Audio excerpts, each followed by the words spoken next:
Hello dear student. पिछले part में हमने द 100 ड्रेसेस का फर्स्ट पार्ट पढ़ा था, जिसमें कि वांडा पेट्रोनेस्की की कहानी है, जो कि रूम नंबर 13 के क्लास में पैगी और मैडी नामक दो लड़कियों के साथ स्कूल में पढ़ती है। तो वे लड़कियां हमेशा ही जो है वांडा पेट्रोनेस्की को उसके अजीब नाम और उसकी 100 पोशाकों के बारे में चिढ़ाती हैं। तो इसके सेकंड पार्ट में ये कुछ डिफ़िकल्ट वर्ड हैं, आप इनको उतार लेंगे और इसके आगे जो है मैं आपको इस पार्ट का थोड़ा संक्षिप्त सारांश बताता हूँ। तो जब क्लास पूरे कक्षा में शोरगुल कर रही थी, इधर उधर घूम रही थी, तो कक्षा की मॉनिटर जो है प्रिंसिपल के ऑफिस से मिस मेसन, जो कि वहाँ की अध्यापिका थी, उसके लिए एक पत्र लेकर आई, जो कि वांडा पेट्रोनेस्की के पिता की तरफ से मिस मेसन के लिए था। तो जैसे ही वह आई तो कक्षा जो है उसने ताली बजाकर कक्षा से कहा कि कृपया सब शांत बैठें, मेरे पास मिस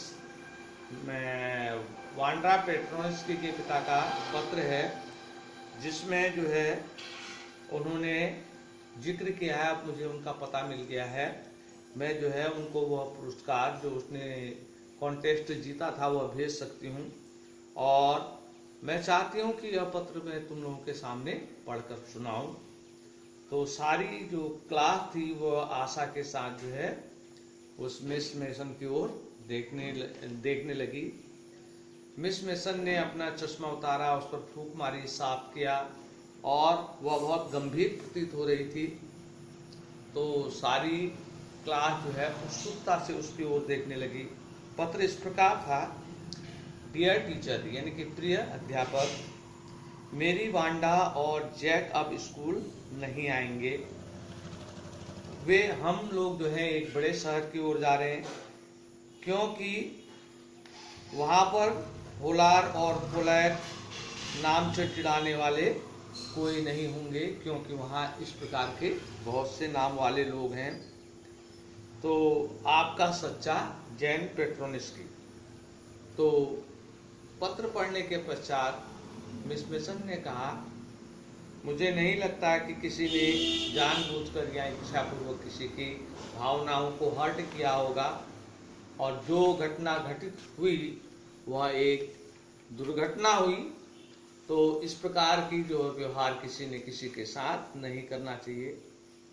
तो उसके बाद जाने के पश्चात जो है पहला पीरियड जो था वह पढ़ाई का था। मैडी अपनी पढ़ाई में ध्यान लगाने का बहुत प्रयास कर रही थी, पर उसका ध्यान नहीं था। उसे बार बार वह दृश्य याद आता था जिसमें कि वे लोग उसको चिढ़ाते थे, हे वांडा तेरे पास कितनी ड्रेस हैं, और वह कहती कि मेरे पास 100 पोशाक हैं। उसके जाते ही सब लोग हंसी से फूट पड़ते। अब उसे अपने आप पर शर्मिंदगी हो रही थी कि उसने क्यों पैगी का साथ दिया, उसे पैगी का साथ नहीं देना चाहिए था। और यहाँ तक कि वह सोचती थी कि अगर पैगी इस प्रकार का व्यवहार करती तो उसे सीधे से उसे डांट देना चाहिए था, पर उसे डर था कि वह अभी एक प्रकार से वांडा की तरह गरीब थी। भले ही वह 100 पोशाकों की जिक्र नहीं करती थी, पर वह धनी संपन्न नहीं थी, और वह अधिकतर जो है पैगी की दी हुई पोशाकों को उसकी माँ द्वारा थोड़ा बहुत उस पर सुधार करके वह उस ड्रेसों को पहनती थी। तो उसे डर था कहीं वह वांडा पेट्रोनेस्की से मजाक करने को मना करने पर जो है पैगी अगला जो टारगेट है वो उसे न बनाए, इसलिए वह यह कहने से डरती थी। तो जब स्कूल दोपहर को ख़त्म हुआ तो पैगी ने ऐसे ही आकस्मिक भाव से कहा, हे मैडी, चलो देखते हैं बॉगिंग साइड में क्या लड़की वहाँ है। उससे कहते हैं कि वह अपनी जो कॉन्टेस्ट है वह जीत गई है और उसकी पोशाकें अच्छी थी।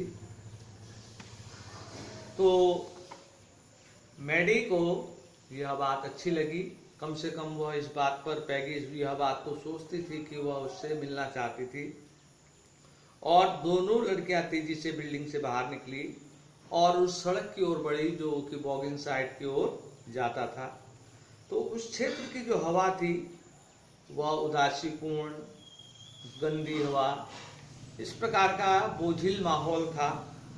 तो दोनों लड़कियां जल्दी से तेजी से निकल रही थी और वे सोचती थी कि वह अंधेरा होने से पहले वहां पहुंच जाए।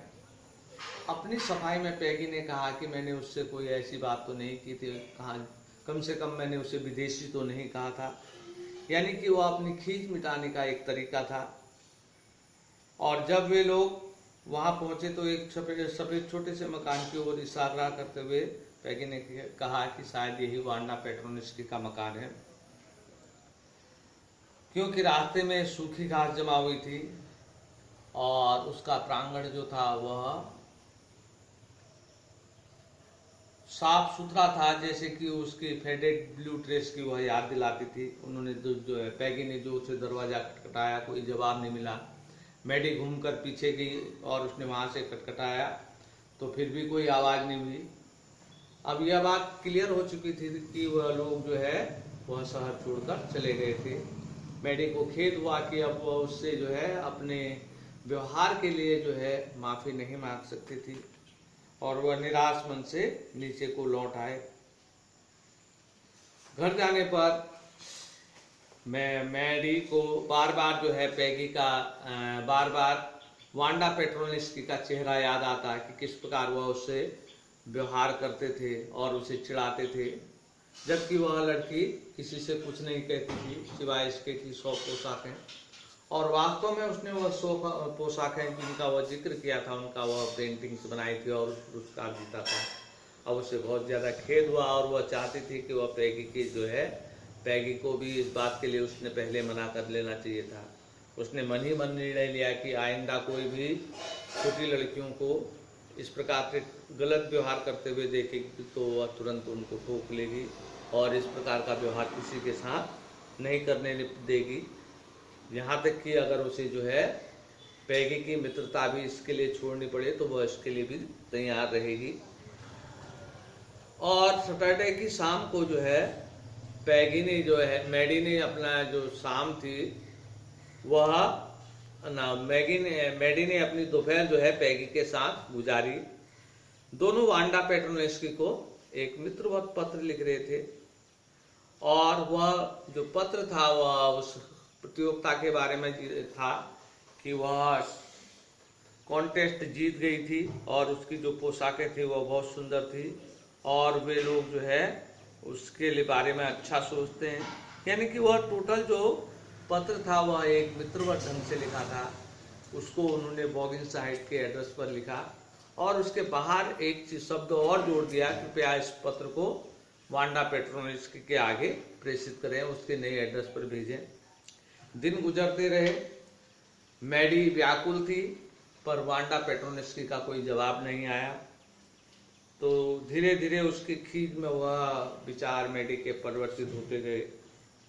तो क्रिसमस का समय था तो सारा ग्राउंड जो है सजा हुआ था, क्रिसमस की घंटी और छोटे छोटे पेड़ों से कक्षा सजाई गई थी और छुट्टी से पहले का दिन था। तो अचानक जो है मिस मेसन एक पत्र लेके आई और उन्होंने कहा आप लोगों को वह वांडा पेट्रोनिस्की नामक लड़की याद होगी, वह छोटी सी कलाकार जिसने कि वह ड्राइंग कॉन्टेस्ट जीता था। अब जो है मुझे उसका नया पता मिल गया है, मैं उसको जो है उसका पुरस्कार भेज सकती हूँ। उसकी तरफ से एक पत्र है जिसे मैं पढ़कर सुनाती हूँ। वह पत्र इस प्रकार था, dear miss Mason, how are you and class room and room 13। आप कैसे हैं और कक्षा नंबर 13 कैसा है। Please tell the girls they can keep these 100 dress. कृपया लड़कियों को बताइए कि वो ये 100 पोशाकें रख सकती हैं। Because in my new house I have 100 new dresses. क्योंकि मेरी नए घर में जो है मेरी 100 नई पोशाकें हैं। All lined up in my closet, सब कतारबद्ध मेरी अलमारी में लगी हैं। I would like that girl Peggy to have the drawing of the green dress with the red trimming. तो मैं चाहती हूँ कि वह पैगी नाम की लड़की हरी रंग की पोशाक ले जिसमें लाल रंग की झालर लगी हुई है। And her friend Maddy to have the blue one, और उसकी मित्र मैडी जो है नीले रंग की पोशाक ले। For Christmas I miss the that school and my new teacher.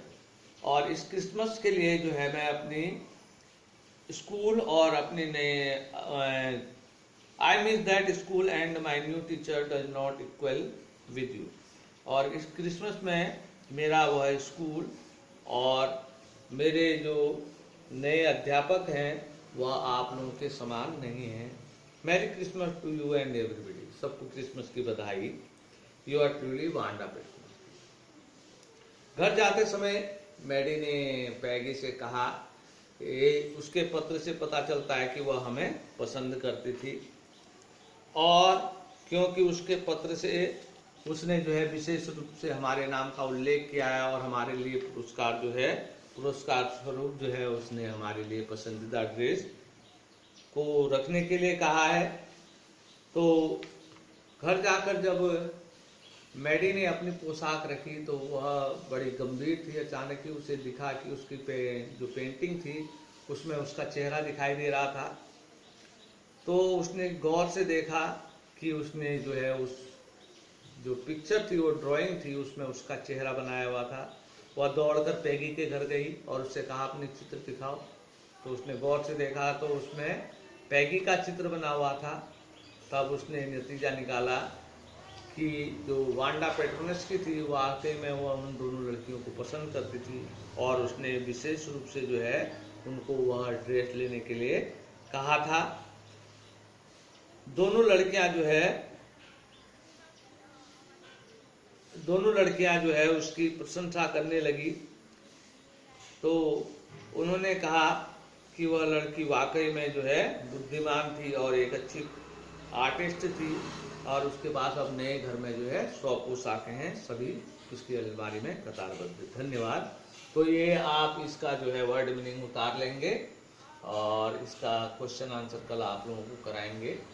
तो पिछला मेरे को लगता है कि पिछले जो है पार्ट के आपने कर लिए होंगे, और जिन लोगों का काम पूरा है वो अपनी कॉपी व्हाट्सएप के माध्यम से मेरे को चेक करा सकते हैं। धन्यवाद।